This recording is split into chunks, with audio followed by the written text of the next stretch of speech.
Hello, everyone. Welcome to Empowering Everyone with Accessibility.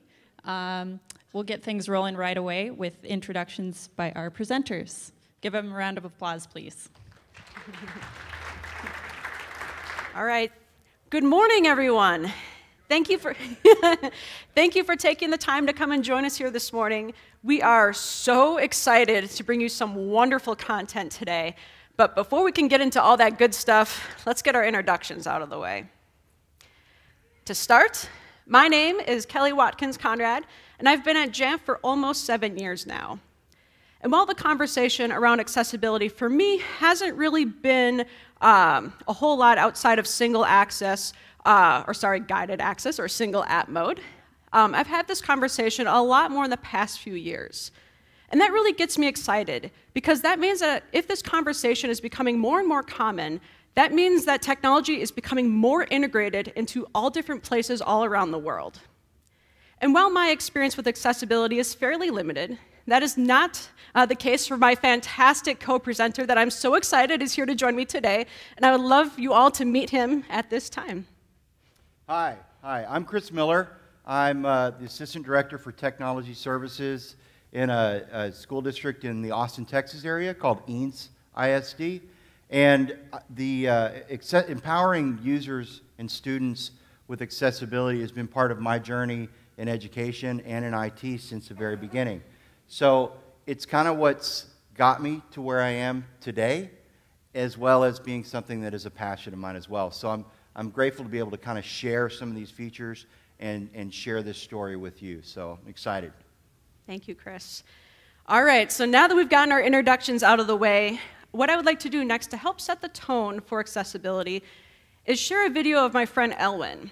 And Elwin is going to show all of us here this morning how he is able to use his iPad in order to create. Hello, my name is Elwin. I am blind.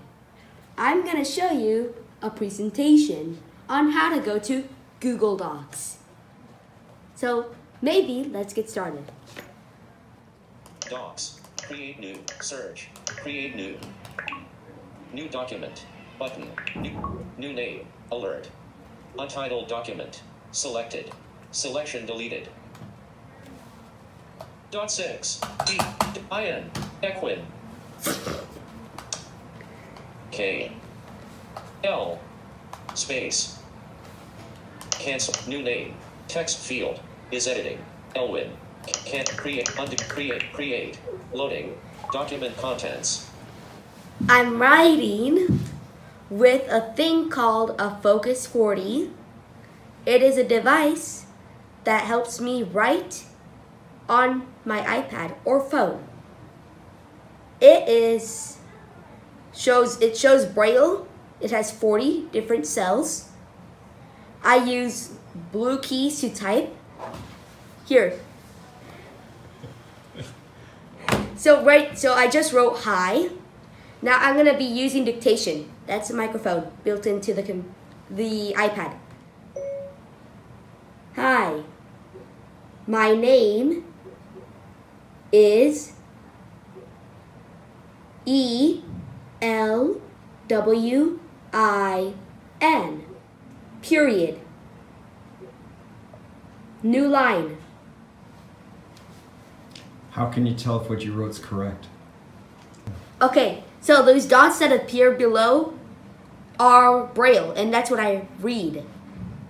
So should I save, close the app? Yeah, go ahead. Done. Button. Close. Docs. Menu. Thank you, Elwin, for taking the chance to show all of us here at JNUC how you use your iPad in order to create. And Elwin has done such a great job on setting the tone of why we are here today to talk about accessibility. But I'd like to be a little bit more explicit on what you can expect to hear from us here today, starting with what exactly accessibility is, but more importantly, what it's not. After that, we're going to be talking about how Apple and accessibility empowers end users and what it means to them.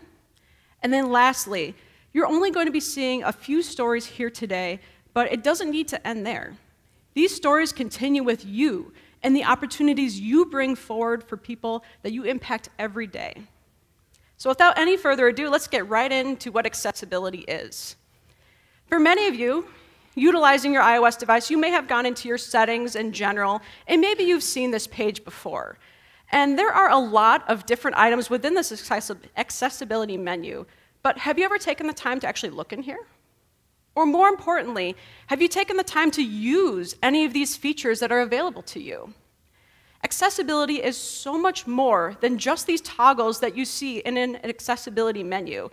These features let us personalize technology to our needs, rather than adapting our lives to fit the technology.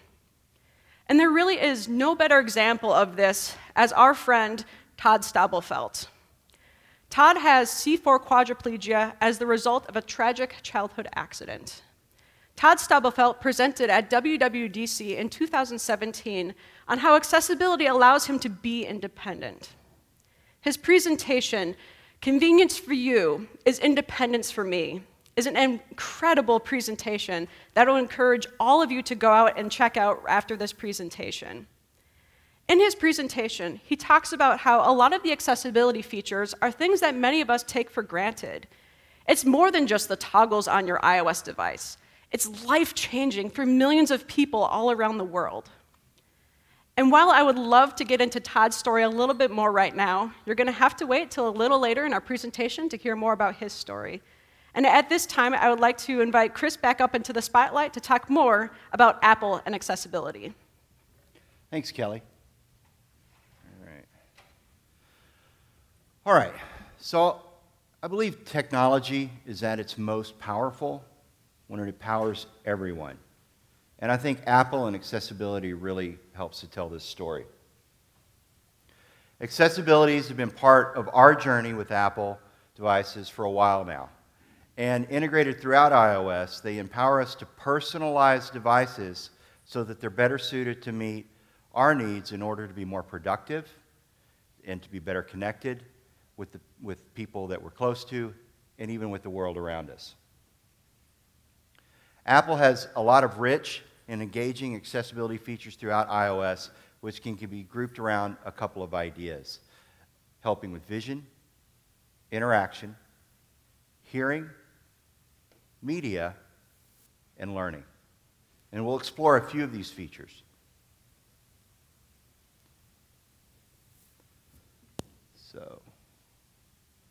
Okay.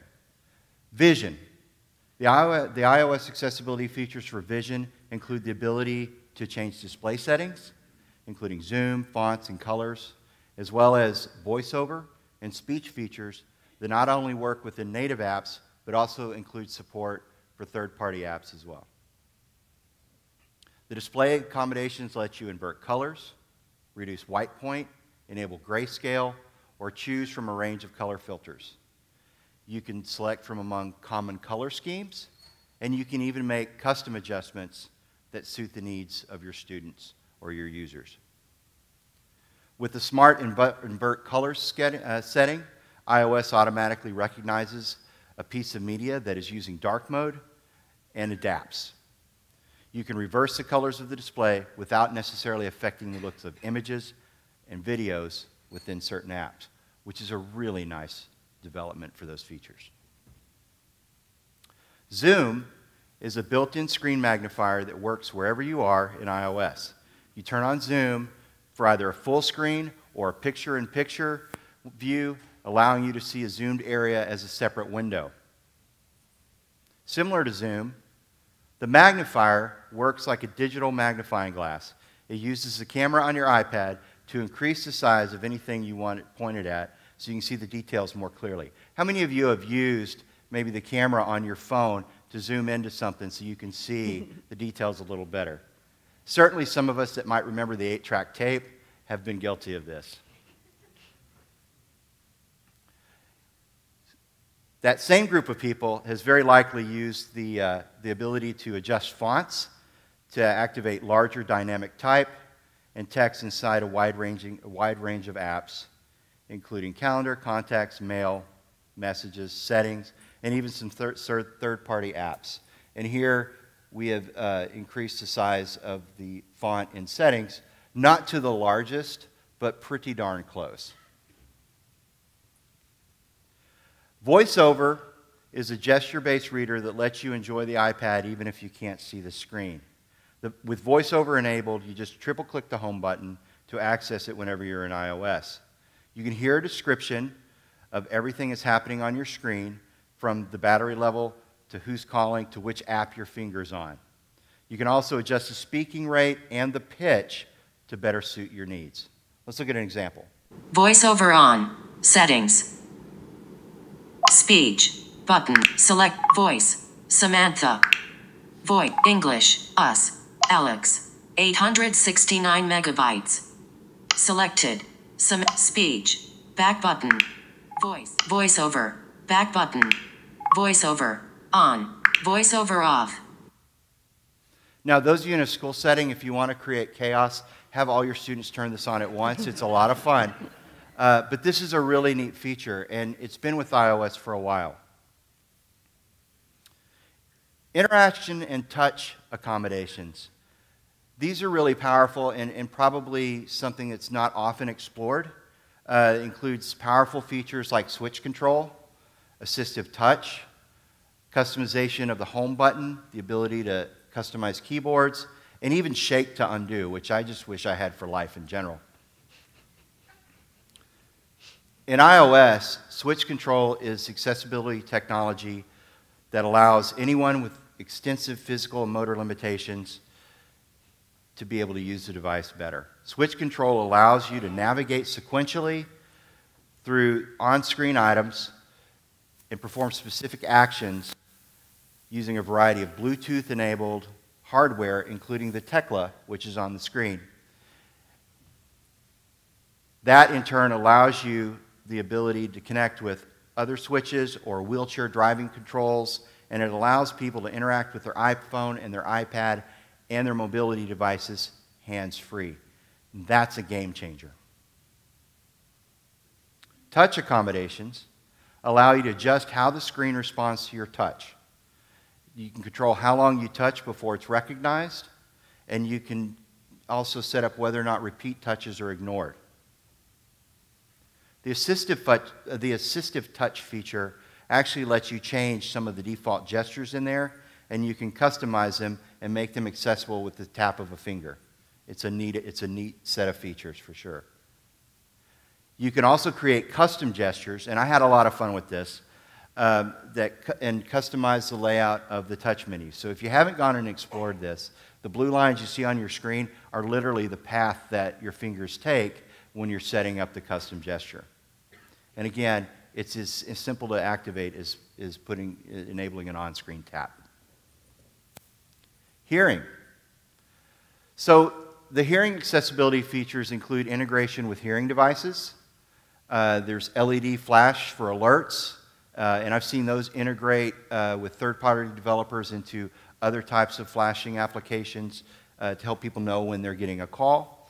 You can also select mono audio for people that have difficulties with auditory processing, and you can also have adjustable right and left balance. So iOS can use Bluetooth to pair hearing aids to provide outstanding sound quality.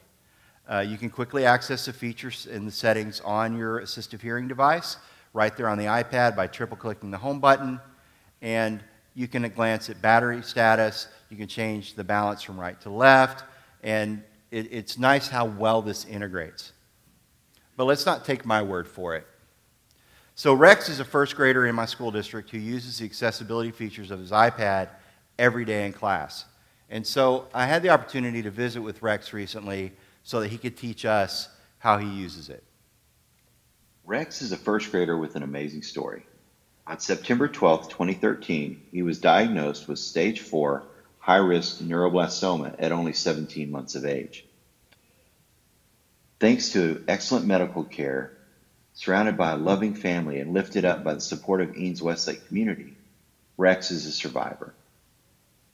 His story is one of strength, hope, and love, and we should all aspire to be Rex strong. As is true with most things in life, victory can sometimes come with a cost.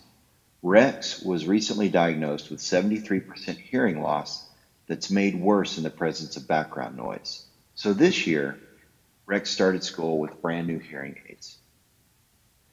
Thanks to the accessibility features in iOS, Rex is able to pair his iPad with his hearing aids and use all the same apps as other students in his class. I recently asked Rex to teach all of us here at JNUC how it works. Here, let me show you the app. So here's the app. Just go poop, poop, and then you look how much I have. Then that means it's on and on. Oh, okay, I see them right there. So it's those. Yeah. And for the flop, you just... And that app is? Oticon. Oticon. So how would you use this app with some of your other apps? Here, let me get... Now, yeah. So, which app was it? It was... I think it was this one. Yeah. So, it's just like... I close my eyes, and then if I hear it, I just go thumbs up, and I can hear it.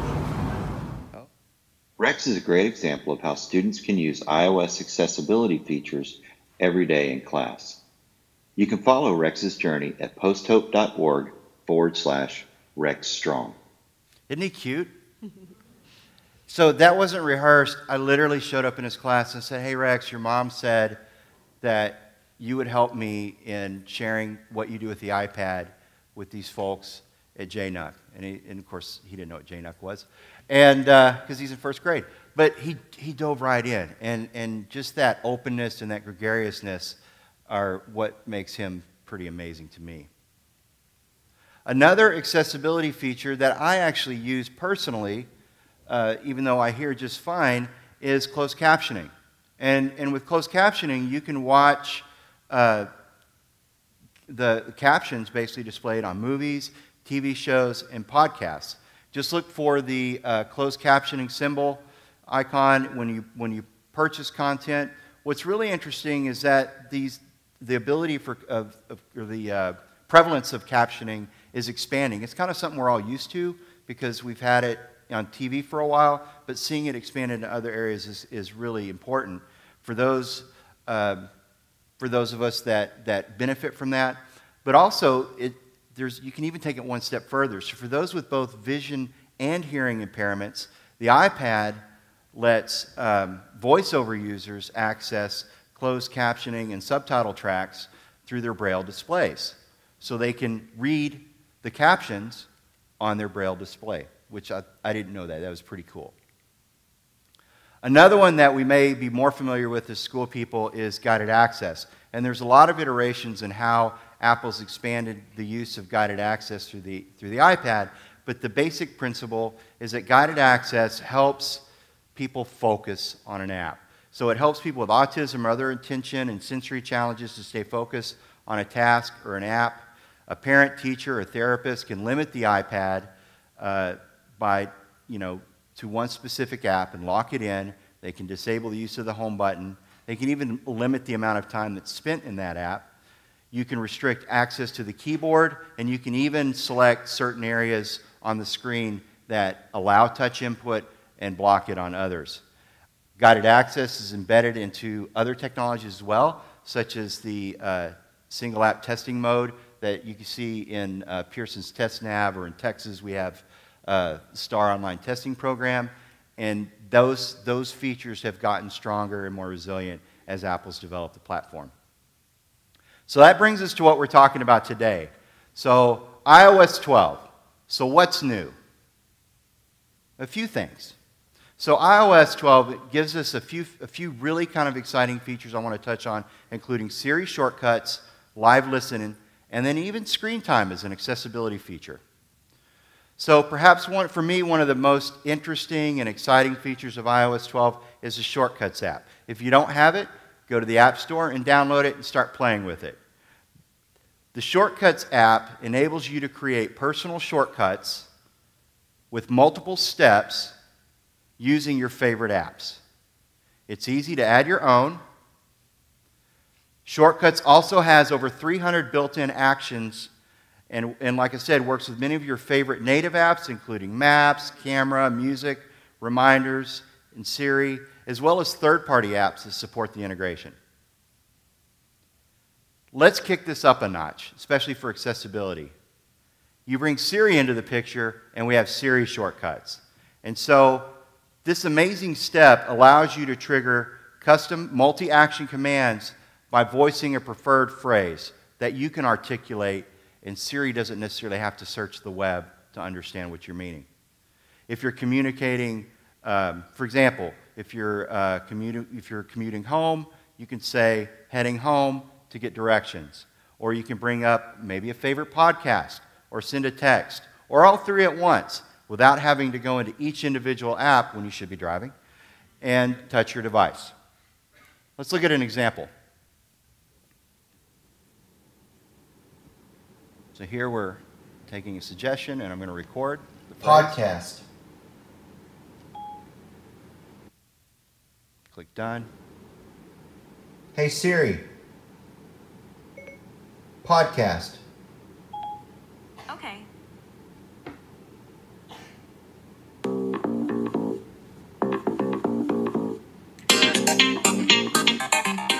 That's right. It's that simple.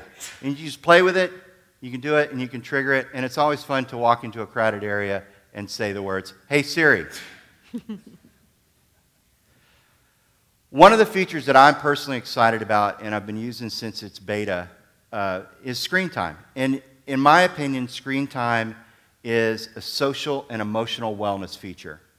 It's much easier for people to manage device usage for not only themselves, but also for their families. And screen time works with managed and personal devices similarly. There are a few caveats with managed, but it's a powerful feature across both. Activity reports give a detailed breakdown of where time is spent.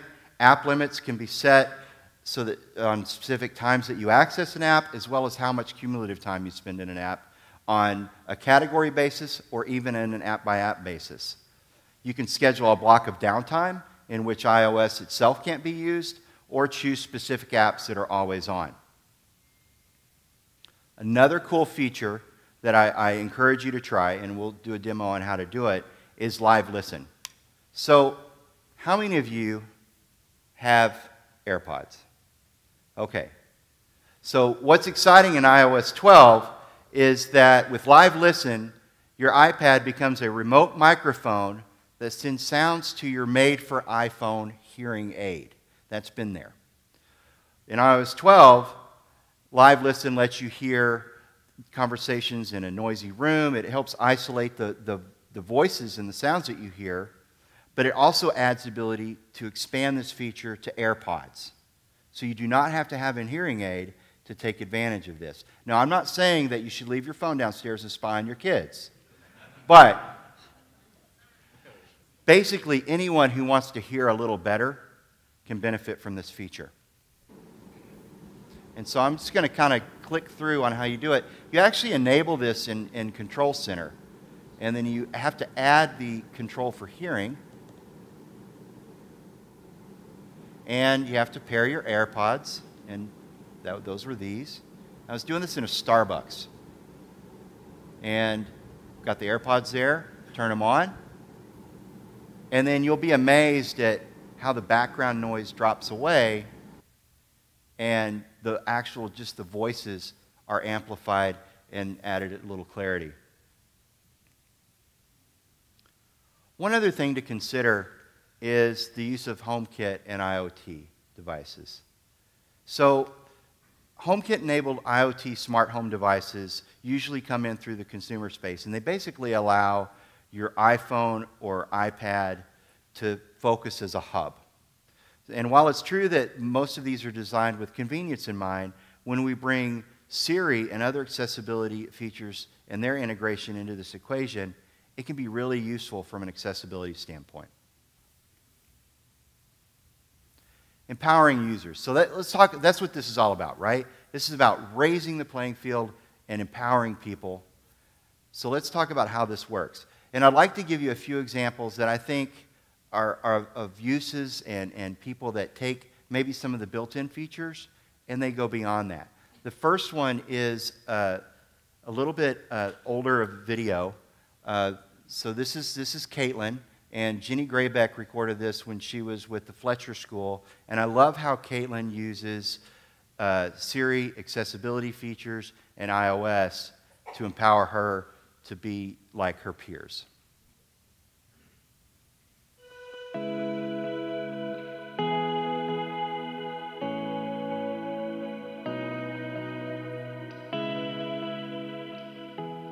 We started writing in journals, and I wasn't that good at spelling.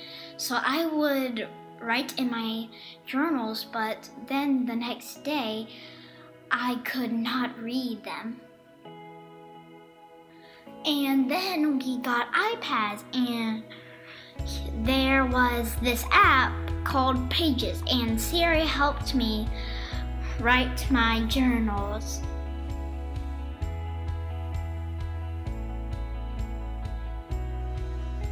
Here's an example. Legend of Hero Brian. Once I was done with Siri and Pages, I wrote it down in my journal. And I just copied what it said. And I started writing my journals better so I could read them the next day.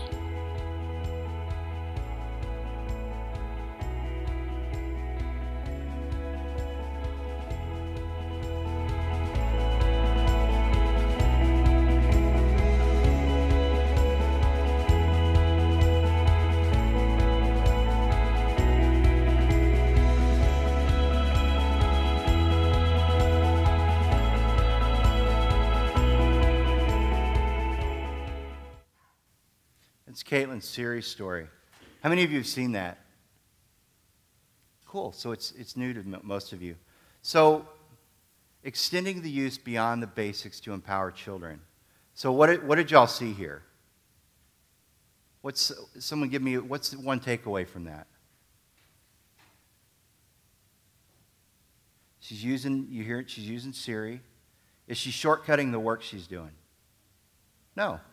In fact, what I love about this example is that technology is truly a bridge, allowing Caitlin to participate equally with her peers. And in fact, I dare say that she may actually be working harder than her peers and harder than before, but she does so gratefully, enthusiastically, and you just see a different child.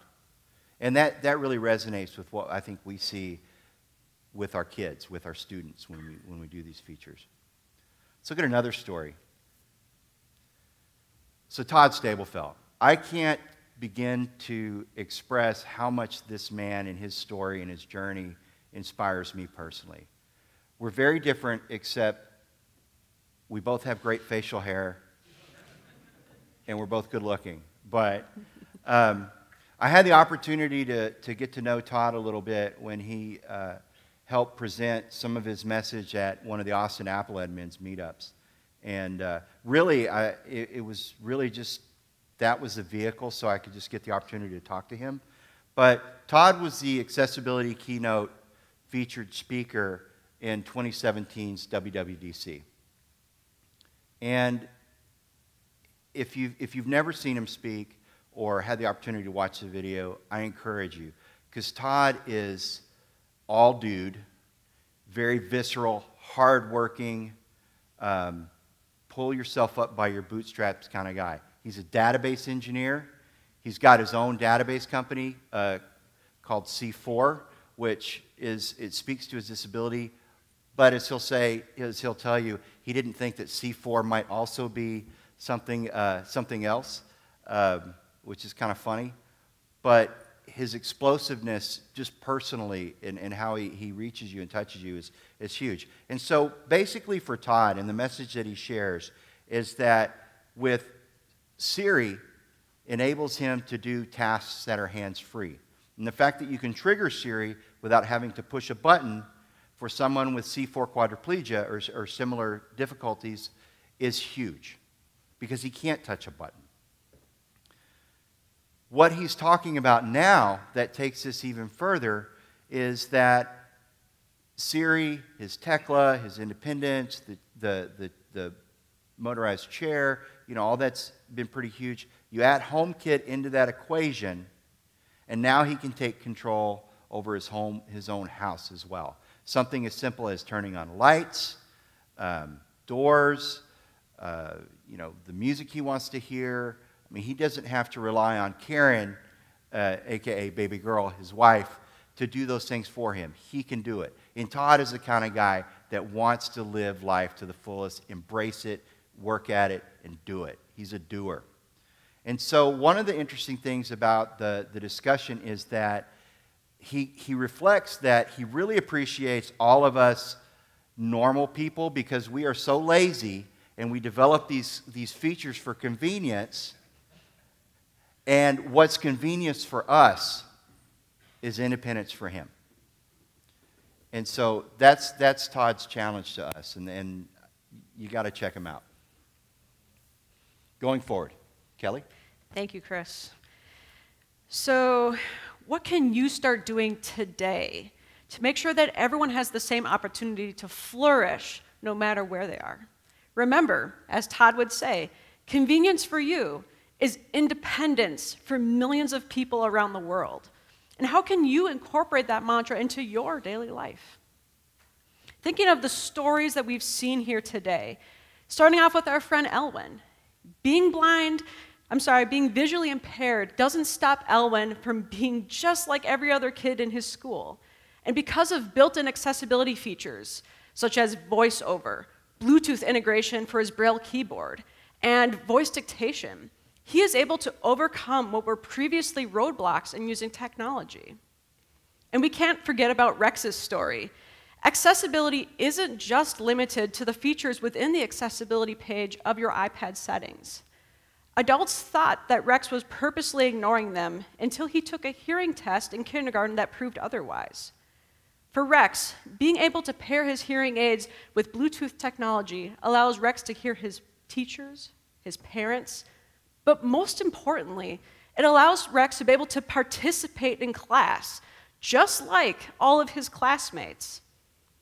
Or Caitlin's story, who says that using an iPad doesn't help you be able to read and write. Because of Caitlin's use of voice dictation, her spelling and writing skills have grown exponentially. And the previously frustrating task of writing is now something that she really enjoys doing. And without accessibility, she may have never found her passion for writing.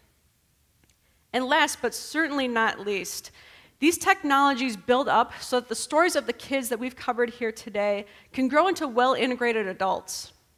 Todd can activate Siri by using his voice, and he can have her perform tasks for him without physically interacting with his phone. Being able to use HomeKit, and more recently, Siri Shortcuts, allows Todd to be independent.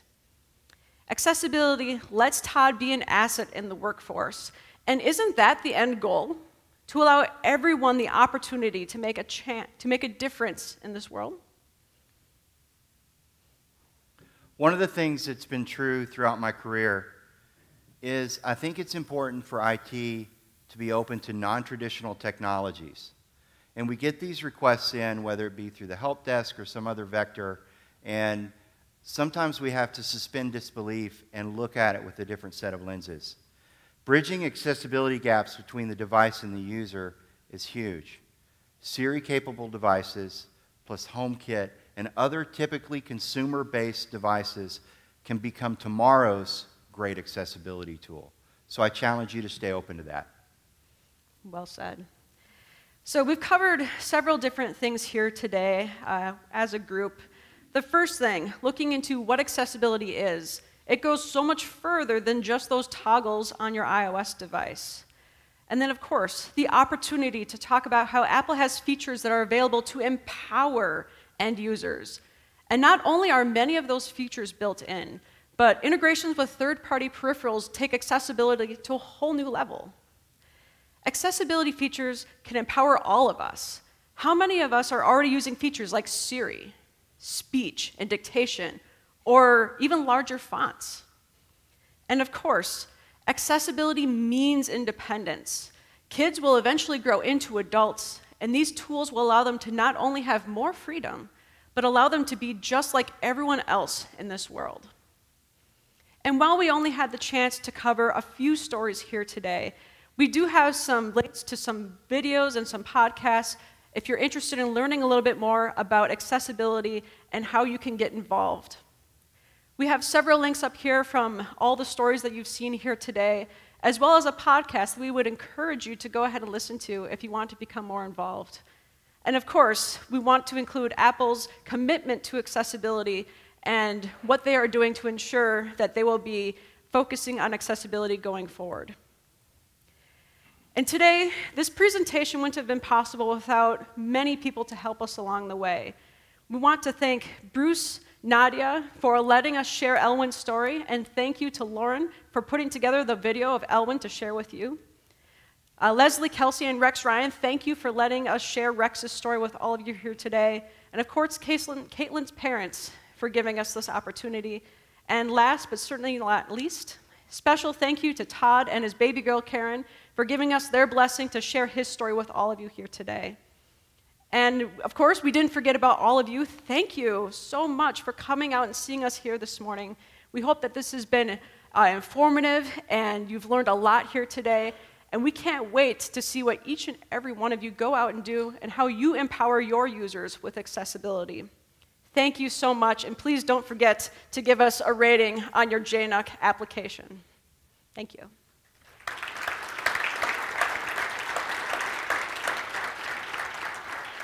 Want to be open for questions? Yeah. At this time, we'd like to open the floor to any questions you may have in the last few minutes here. So if anyone has a question, raise your hand. I'll hustle over to you. Oh. Hi. Okay.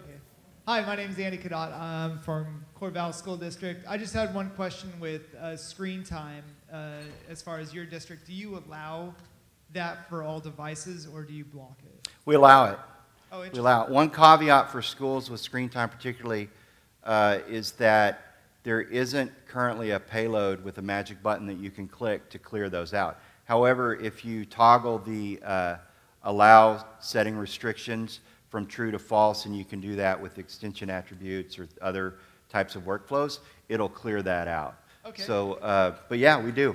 And follow-up, have you found that enterprising students might be mischievous with it?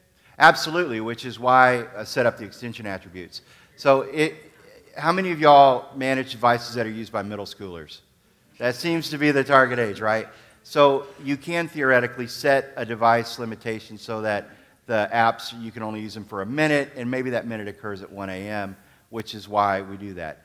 Now, with managed iOS devices and screen time, you aren't able, if you use a managed Apple ID, parents aren't able to do family sharing to pull up those reports. And family sharing is a really powerful way of looking at screen time, because literally I can pull up my phone and I can tell what my wife's looking at on her phone right now. It's not that granular, but the reporting for parents is really good. With managed Apple IDs, parents do have the ability to set a passcode, and they can go in on the institutionally owned device and look at usage. And I love that level of transparency. When I've met with some of our PTO groups recently, this is a feature that they're really excited about. And so I think we're going to be spreading that message more through parent groups in our district. Thank you. Mm-hmm. We see you. Mike is on the way.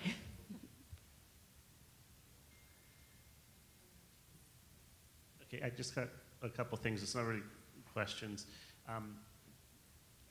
For those of you that are in have influence with developers, some of the features with respect to VoiceOver require people, when they're writing their apps, to use Apple's accessibility APIs when they're doing it. Because if you're using VoiceOver, there are some things certain applications that if you were to actually go in there, nothing is read.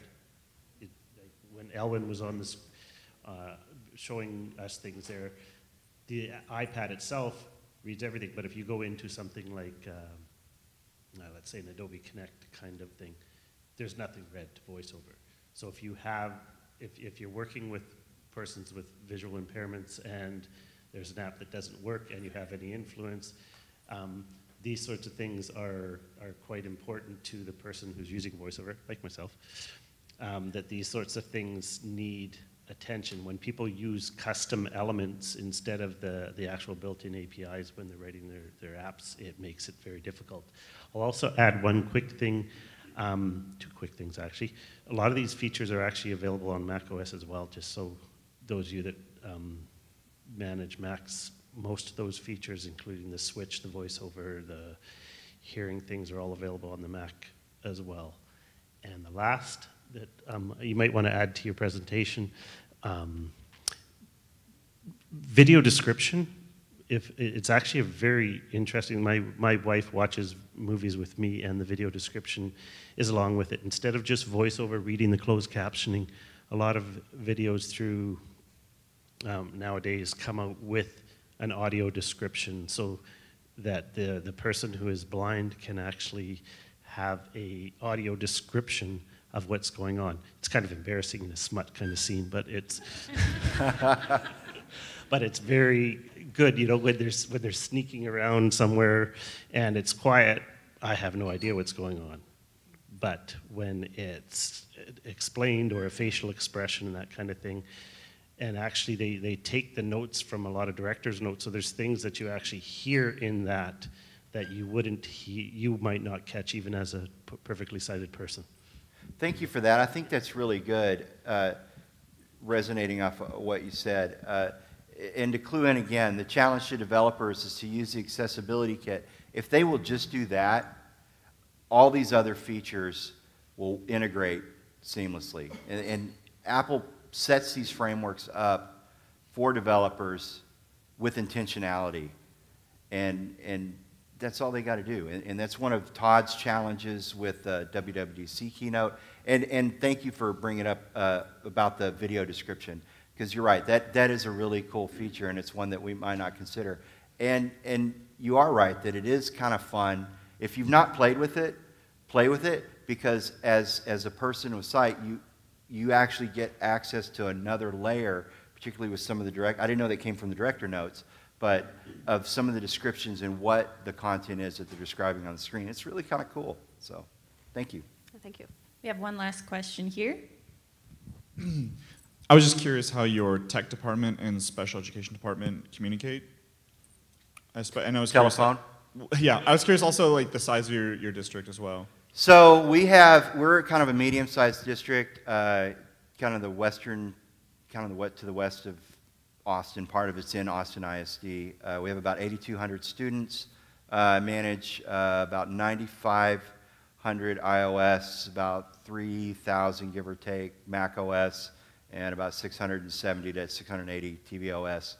The AT department has, there's 2 individuals that work within that department at the district level, and they have direct access to Jamf.